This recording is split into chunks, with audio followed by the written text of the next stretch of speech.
আসসালামু আলাইকুম ভিউয়ার্স। এই যে দেখতে পাচ্ছেন আপনারা কলা গাছ কেঁচু সারের জন্য খুব জরুরি একটা উপাদান, বিশেষ করে কেঁচুর জন্য। এই কলা গাছগুলো আপনারা কুচি কুচি করে কাটিয়া আপনারা সুন্দর করিয়া গোবরের সাথে মিশাইয়া দিতে পারেন।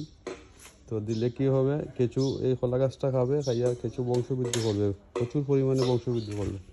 এই কলা গাছগুলা অনেকে ফেলে রাখে, আপনারা খুঁজে নিয়ে আসে আপনারা দা দিয়া সুন্দর করে কুচি কুচি করে কাটিয়া একটু শুকাইয়া গোবরের সাথে মিক্স করতে পারেন।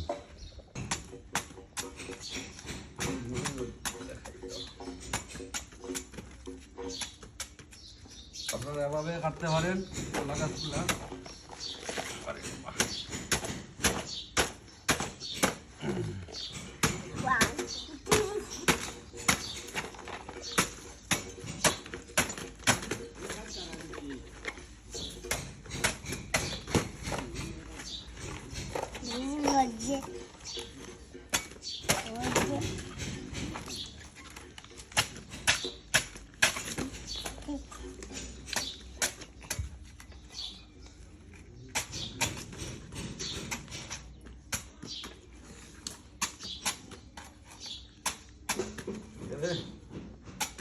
তো আপনারা দেখতে পারলাম আমি কলা গাছগুলা কুচি কুচি কাটছি। আমার ক্যামেরাম্যান নাই, আমার একবার টিভি ও করছে বাকিটা নেই।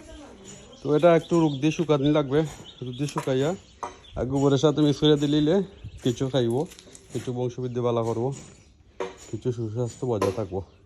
তো আপনারাও করতে পারেন ইনশাল্লাহ। ওকে, দেখা হবে বাকি নেক্সট ভিডিওতে, কীভাবে আমি এগুলা কিছুগুলা কলা গাছগুলা মিক্স করি গোবরের সাথে দেখাবো ইনশাল্লাহ। ওকে, আল্লাহ হাফিজ।